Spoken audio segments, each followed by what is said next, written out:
Hey friends, what's going on? Joshua here. I haven't really been making much content recently, to be honest. There's obviously a lot happening in the world right now, and sometimes I like to sit back and kind of just think and feel into things. And I think one thing I was reminded of is that like this whole social media thing, I'm so grateful for it, to get to share videos and share content and inspiration and all that stuff. But there is like this intrinsic weird thing about it, because when it comes to like being a human, there's a level of connection, community and being in person. And then there's this whole like social media world where it's like this whole kind of made up designed thing, when there's algorithms and there's brands and there's tricks and there's tips and there's marketing and there's all this stuff. And I'm not saying it's wrong if that's what you do, if you're living or whatever. Cool, I've done it for many years, and I'm appreciative of it. But at the same time, there's this kind of weird thing that happens within me where I start to feel really disconnected from it, and I just would rather focus on my friends and community and life and nature. Nature is freaking amazing. So I've been spending most of my time here in Colorado, my friend's property. It's a 2-acre property on a mountainside, just growing as much food as humanly possible. And it's been amazing. It's really amazing. There's this thing that, it's strange. There's this thing that happens when you kind of step away from this sort of matrix life, and I talk about this in my book, which you can check out below, a little plug. There's this weird thing that happens when you kind of like, there's a veil that's lifted, when we're used to being inside rooms and cities and things like that, and then we go outside into nature. It's hard to explain because it's beyond explanation, but there's this like veil that's lifted, this like kind of false barrier of disconnection, and you realize that you are really just at one with everything. And it's interesting to me because so many people are trying to make sense of this enlightenment and awakening and being at one with all, and it's like you don't really have to do that much. Just go outside and just put your feet in the dirt and you'll start to feel that sense. It's not like something you need to go to some ashram or become a Buddhist monk and shave your head and eat rice for 20 years before you attain this. I really believe that living in life, living in the present, doing things that are aligned with your soul, just make that naturally happen. And to me, growing is a huge piece of that. So I've been spending most of my days learning how to grow on this property. And what's been interesting, I'm going to give you a little garden tour. It's not even a garden, it's like a food forest tour. I learn a lot of stuff on YouTube, which is another reason I'm grateful for YouTube. However, there's very, very, very little, almost nothing on growing on a very just dry, rock-laden just side of a mountain, where we're up like 5,400 feet here. It's extremely dry. It's very close to the sun, so the sun is extremely hot. The soil just isn't that great. So coming here was a bit daunting and trying to figure out how to grow. I'm used to growing on more flat land, but I've learned so much. And what I'm seeing is the more I'm in tune with nature, the more the plants are, as weird as this sounds, like speaking through me, if that makes sense. Like I'm not having to overthink what I'm doing. I'm talking to people and I'm learning and I'm reading books and I'm gathering some information, but at the end of the day, I just come outside, I look at the plant in my hand, or I look at the area, and I just kind of know. It's like the plant's telling me exactly what to do. And I look at the world right now, and with all this stuff going on, and with racism and just the way we're treating other humans, and we've been treating other humans, it does not make any sense. And with the planet and nature, the way we treat the planet, it's just like a lot of things don't make sense until you actually start and stop and like look at your own stuff. And that's been a huge reminder. This whole thing, it's like most people live in a story. They live in fear. They spend their entire life believing something they were told, having some sort of trauma or having some sort of parental guidance or community guidance that taught them that it's okay to treat people like crap that have a different color skin than you, to talk down to them, to be mean, to do horrible things, just like it's okay to just pollute the planet and just waste and throw things away. And we just become okay with this as humans because this is all that we know. It becomes our worldview, and when our worldview is a certain way, it seems very real. But the minute you stop and start to actually look at yourself and make sense of like what is actually true, what actually matters, who am I actually, well, then things start to change because you start to unveil these pieces of yourself. I've been seeing this a lot more recently as I've been living in Colorado and just spending more time like doing barefoot walks and being more in tune with nature. My body's just naturally changing. I'm not working out and checking my weight every day and watching what I eat. It's just like intuitively I know what to eat. My body's shifting in a way that it needs to. I feel stronger than ever. I feel more just like mentally, emotionally, physically, just more like capable than I've ever been. But I'm not like trying to do it, if that makes sense. It's just kind of this natural thing that happens as I'm getting in tune with nature. Things it's like, oh yeah, obviously, like why wouldn't I do that? Same thing with like food waste. You know, when we first got here, we didn't have a compost bin, and it was weird throwing food out. I'm like, this is weird. And then it just like my body couldn't let me not make compost bins. So now I have composting, and we're saving so much more food, and it's turning back into the ocean.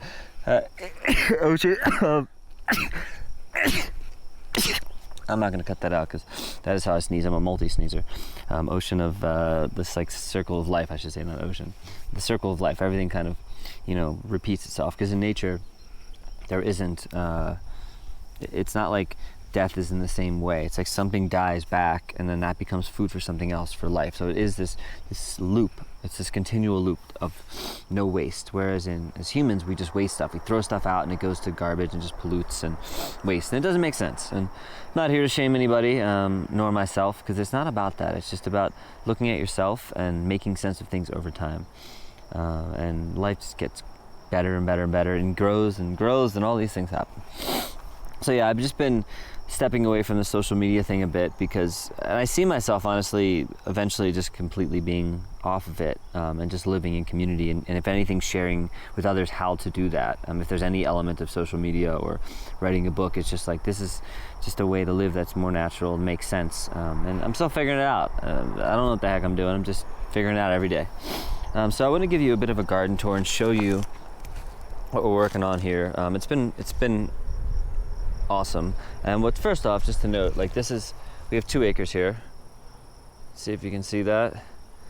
And over here, it's extremely open.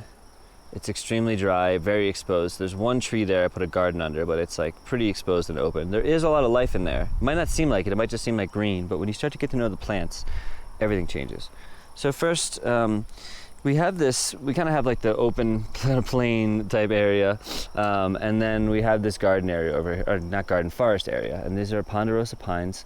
And what I started to notice is that even though a lot of the soil over here is extremely dry, like very dry and just like rocky and just blah, that I found a lot of great spots under these trees, because if you notice, these trees, they drop their leaves, and then over time, they drop their cones, over time this just starts to break down. And it actually, you know, this is mulching. This is the nature's compost, essentially. So the deeper you dig in here, you know, eventually you can start to hit some decent soil as that breaks down, especially depending on how long the tree's been there. Oh no, what did I do? I'm so sorry. Oh no, I'm so sorry. This plant, I'm not sure if I should be saying this, but I will. This plant here is doTERRA, angel's trumpet, and it's actually, I would not recommend taking it, nor have I. But it's like a extremely strong hallucinogenic, and people have been known to trip 24 to 48 hours, which is another reason not to do it. There's much better things if you want to get into plant medicines, but that's a whole nother video. So this garden I actually just built today, and what I did was, imagine it just looked like this before. It was just kind of totally random, rocky side. I just broke up all the soil. I kind of tilled it all up. I took some of the top over here, which I will then eventually, like all these pine cones, I will put down mulch, as mulch, right? I added some peat moss, which is acidic, because our soil is very alkaline. Even though the pine trees are acidic, the soil is very alkaline in Colorado, especially around here.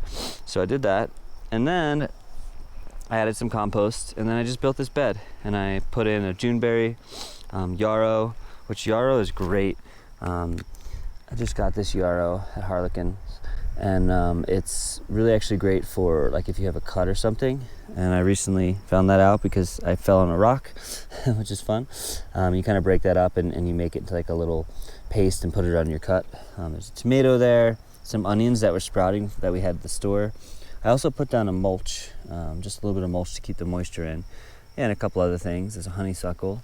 I had done this garden bed before. I just put in this asparagus from my old house. There's also pineapple chamomile, which is one of my favorite things. It grows like wild, and it's delicious in teas and stuff. We also have some monarda up there, which you can see flowering. I'll take you up here. Why not? Come along on a journey with me of magic. Look at that, very cool, beautiful monarda. There's other things sprinkled in. This is echinacea. There's regular chamomile, rosemary. We got some nettles. I just put these trees in. This is a gala apple. And I'm protecting it because something was eating it. We have a lot of deer here. and something was eating it. And that's probably another good point that I should bring up, is that, this is, I don't want to exactly call it permaculture or food forestry, because I'm just kind of figuring it out as I go, but I've learned a lot from permaculture and food forestry. And if you don't know much about them, one thing that kind of blew me away, my best friend Clay, who's been working in permaculture for a long time, he started explaining it, and it's like, you go by someone's house and they just have a lawn of grass, and they mow it every day and they water it, and besides from aesthetic, it doesn't really do that much. Yeah, and like you can run around with it with your kids and play and all that some fun stuff, but there are other ways to do that. But the lawn really doesn't serve much other purpose. It's more aesthetic, and it can be very wasteful, and people spray chemicals on it. Whereas permaculture, it utilizes all the land that you have to grow as much food as possible. So instead of just having like a little area where you have some raised beds, which if that's what you have to start, that's great. But what happens is, let's say you have raised beds and you have like a row of tomatoes and you have a row of lettuce and squash or whatever. Well, you're basically just giving a buffet for the things that want to eat it, right? So aphids and whatever bugs and stuff want to eat it. You're just saying, hey, these are all my tomatoes. They're all right here. Come enjoy. And usually what happens is that bugs start coming on the plants, and then people have to spray something on it, and then it becomes this whole thing. So permaculture is really about creating biodiversity and bringing in as much as possible, and instead of just creating like a raised bed, having food growing everywhere in the best ways. So this land, for example, we have like over 100 plants. They're all over. Most of the things are also perennial, so we are growing some vegetables that will have to reseed next year. We can collect the seeds, which is cool. But most of the things will keep coming back. So you put in a lot of work early on with permaculture, but the idea is to create a system where it eventually takes care of itself, as well as eventually it waters itself, and you don't have to water, which in Colorado, if I could figure that out, that would be amazing. But what I've been noticing is, so we have this one garden bed over there, I'll show you. And when I first started planting, there was like something was eating the tomatoes, something was eating the peppers, and there's still something eating those things. And I was getting kind of nervous and thinking, what can I do? What do I spray? But what happens is if you wipe out one predator, let's say there are aphids or something, which we don't really get much around here. Let's say there are aphids eating tomatoes. Well, ladybugs love aphids. So if you kill the aphids, the ladybugs don't have a chance to eat. And ladybugs are great to have in gardens. So by taking one thing out, you're actually messing with the cycle. And we even have wasps, and we were talking about, like, someone was like, should we get rid of the wasps? Is this a problem? I was like, well, it hasn't been a problem yet, and if it became a problem, we'll address it then. But the wasps don't bother us. They kill insects that need to be killed. So everything serves its purpose. And if you just sit back and wait and don't just react, you start to see something more clearly. And I'm seeing this in the world a lot today, where people are just feeling they need to instantly react. If you don't know what to do, if something's happening, there's a problem, whether it's the Black Lives Matter movement and something that's going on, and you're not sure how to like respond, or you're not sure how to like give and help out the cause, or coronavirus or something, like, just before you react, just take a minute to pause and sit and breathe and think about like how you can actually best serve the cause or serve what you feel aligned with. Because if we just react out of fear, all we're doing is creating more of that fear cycle. So I like to sit back and wait, instead of saying, oh my god, my tomatoes they're being destroyed, this is horrible. It's like, okay, well, I'm just gonna keep an eye on them. And if when you're planting in permaculture, like, you're planting enough for everyone. So it's not just my food. I'm planning for the bugs, I'm planning for the deers, because I want everybody to have something. If I plant enough, then I will also get to have as well. Hopefully it doesn't get too windy. So I'll show you these two plants over here. This is growing all over. So first off, this is sumac, 3-leaf sumac, as you can see. And sumac is it's fragrant. Oh my god, it smells so good. And this year we didn't get many berries, because it's weird in Colorado. It's tough with fruit sometimes, because some years like the whole crop just gets wiped out from a late frost. But usually with sumac, one thing that's great about it is it has these berries, and you can make it like a tea, kind of like a lemonade tea. It's like citrusy. There is poison sumac, but this is not it. The poison sumac has white berries. People always ask me about that. They're like, isn't it poisonous? No. This here is a type of pea shrub, and it's got these little pods coming on it. And what's great about pea shrubs is they nitrogen fix. So you can just literally take these leaves, and I've been sprinkling it around as fertilizer. So the more you learn, the more you see how much there is. I'll show you another thing that's cool. This is Artemisia ludoviciana, which is a type of sage.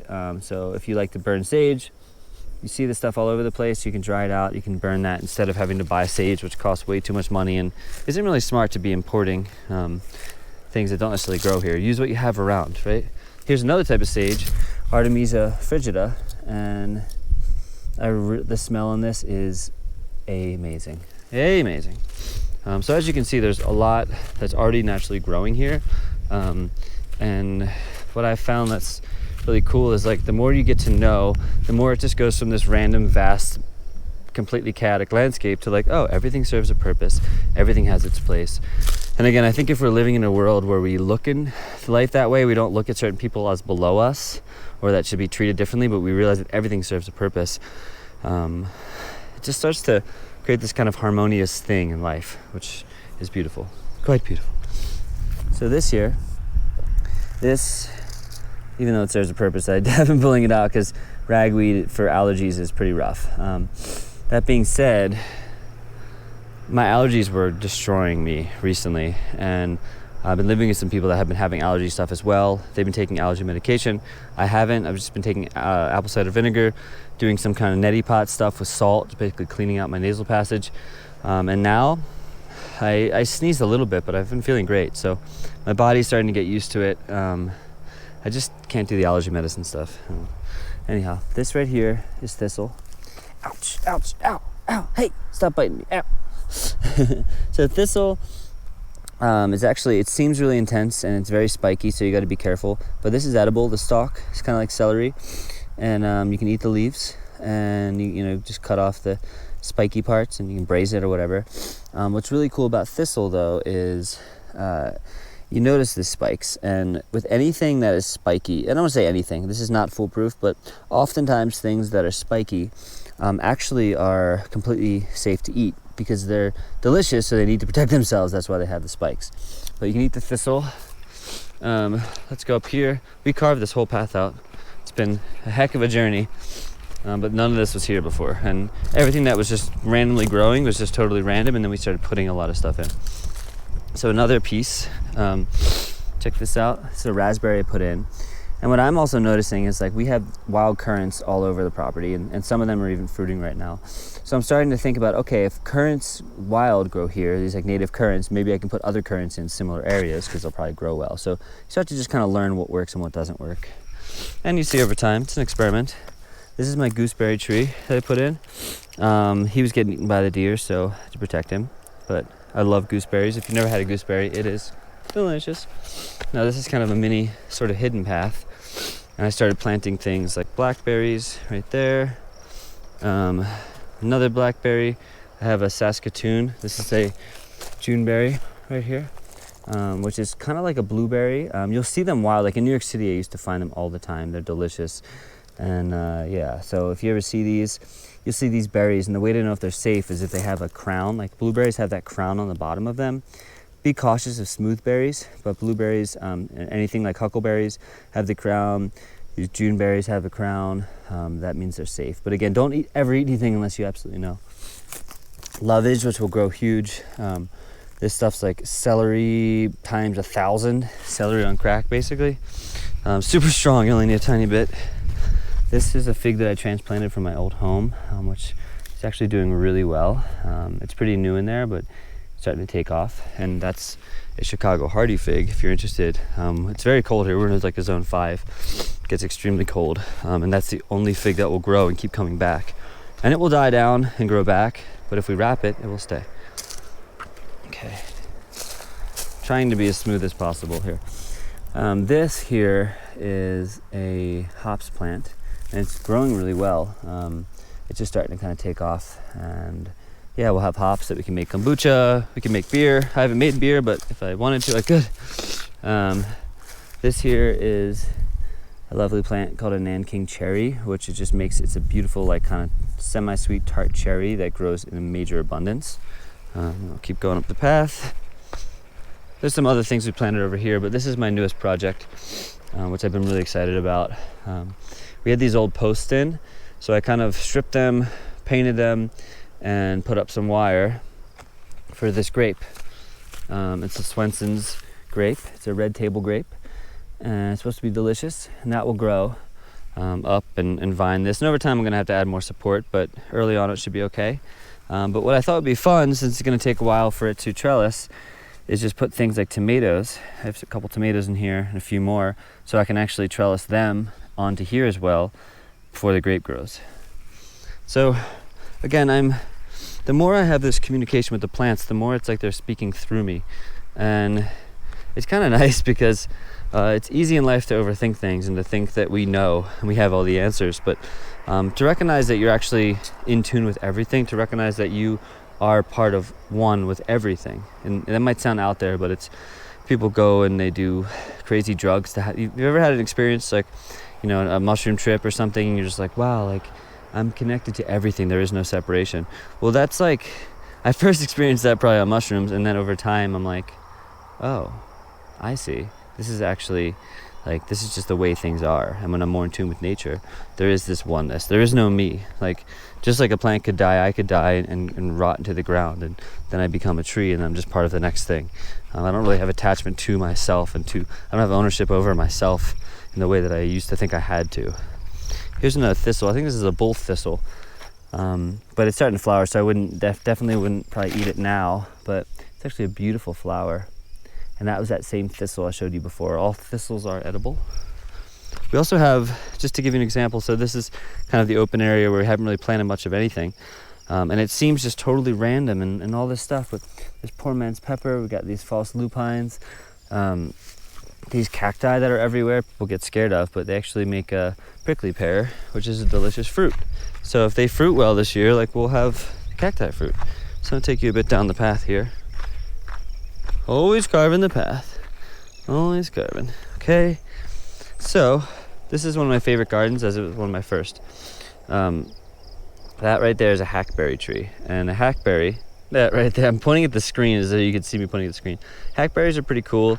They have these little berries that are kind of like a tougher raisin, but still delicious, from what I've been told. So this path goes down. So I had this idea to build kind of a swale right here. And what I do, you dig down, and then you fill this with organic matter. And what happens is when it rains, instead of it just washing out the garden, it pools in here and then slowly distributes it. Hey, butterfly. So I have two gardens here, and the first one is doing so well. It's insane. And this is the garden I was telling you about where I had this tomato. This was a little tomato plant at first, and it was getting eaten by something, and I was kind of worried about it, but I just sat back and I waited, and it's been totally fine. And what's happened is I mended this soil. I added a ton of cover crops. So we have all these different like peas and things, and there's also like radishes and turnips, and I put a ton of herbs. And so it's covering this area. It's helping to shade it. It's helping to keep moisture in. Comfrey is a nitrogen fixer, as well as the peas. So a lot of this stuff's going to help build the soil. And the reason I planted here is because this tree already had natural mulch. So this area right here, the soil was significantly better than anywhere else because the tree had been shielding it from the sun and mulching it and keeping it nice and delicious. Nice and delicious. Wow, I'm really I gotta say, this stuff is, man, yes, I'm just so happy. Every time I come back, it's like just doubles in size. But what's cool is it seems totally random again, but when you start to recognize the plants, you're like, oh, there's a pepper there. Oh, there's mint right there. Oh, look at this beautiful cilantro right here. This thing is doing so well. Everything is just happy. These are all potatoes that I grew from potatoes I bought in the store. When you get potatoes and they start to have those ears on them, if you cut out a little piece of the potato with the ear and put it in the ground, it turns into another potato. How cool is that? So this garden bed, which is a little bit newer, just starting to take off, is something that's called Hugelculture. And basically what you do is you dig deep, and you, under all this soil, you actually bury logs and branches and stuff. And then what you do is you put organic matter in there and compost and soil, and you build this bed. And over time, as those logs break down, they feed and they hold moisture. So basically this can become, if it works out well, like a self-watering bed because of the way there's so much organic matter in there. How's it going? It's so cool. Sometimes you'll see, this is butterfly, whoa. Sometimes you'll see like things will grow really slow. This is another thing I talk about patience. Sometimes things will grow extremely slow. I'm gonna get in the shade here. There she goes. Oh, it feels good. Shade, it's just magic. Sometimes things will grow extremely slow and it'll be frustrating. I remember my friend Veronica Flores, which always promote her channel, but she's awesome. Check her out, Veronica Flores on YouTube. And she was saying, I was like, my tomatoes are stunted right now, and this is last year, and I don't know what's going on. They haven't grown big, and I see other people's tomatoes, and I'm getting jelly of the tomatoes that are growing out there. And she's like, what you don't realize is like, there's so much going on in the soil right now. It's building up this complex root system and just kind of like working its magic. And eventually, as the root system grows strong, then the fruit and the plant will take off. And it's just been a reminder that sometimes what we see on the surface isn't all, I'm sure you've heard this, don't judge a book by its cover, or, don't just judge people based on how they look and, how other things look. And it's like, what's going on internally or under the soil, which is really where the magic is, the root system, is what matters. And if you're just focused on the top, you're going to miss the whole thing of it. So I'm just being much more patient, and I'm starting to see that after a while, especially when you transplant something, it takes time for it to get used to being in there. And it's almost like throwing a kid just like out into the wilderness, and you're like, ugh, like it takes time for those plants to get used to that environment. But once it does, and once it feels strong and you nurture it, well, then it takes off, and it's like, here we go. So be patient. And also remember, if you're learning to grow something, it doesn't just happen all at once. It starts small. So I'm getting to work on this property now. I used to live in Brooklyn. I had a rooftop and we grew food. Then I had a stoop and I grew a little bit of stuff. Then I moved to Denver and I had a 1/4 acre just on flat land, and I grew stuff. And now we have 2 acres and we're on the side of a mountain. It's like everything for me is learning, and it's small steps. So even if you have just a little stoop outside, or a window where you can just grow a couple of herbs, like start there. Even if you have a regular garden bed and that's all you have, cool.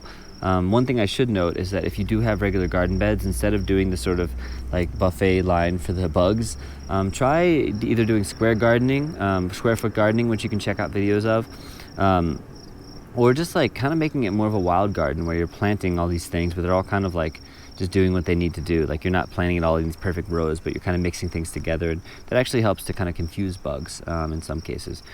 Garlic's also great to keep bad bugs away. But again, if the more biodiversity you have, the more animals that there are to eat the things that they're eating your things, and everything kind of takes care of everything else. And it's just, I'm not attached, I should say. There's no outcome I'm attached to. Of course, I want to get food, and I know we'll get much, especially as I learn to grow. But I'm not attached to the outcome. And if you're too attached to things in life, when they change, it doesn't allow you to see clearly. So love things, dive into things, be excited about life, and just like give it your all. Like I dive in, it's like in relationships, I'm not afraid of heartbreak, because like I just dive into it, and whatever happens. And as long as I'm present with it, I've succumbed. I've been heartbroken many times, had my heart destroyed and stomped on. But what I found over time is that, I've learned from it, I've grown, I've survived. So I'm not afraid of heartbreak, I'm not afraid of failure, because I know they're not actually real things. They're just these false concepts in our mind.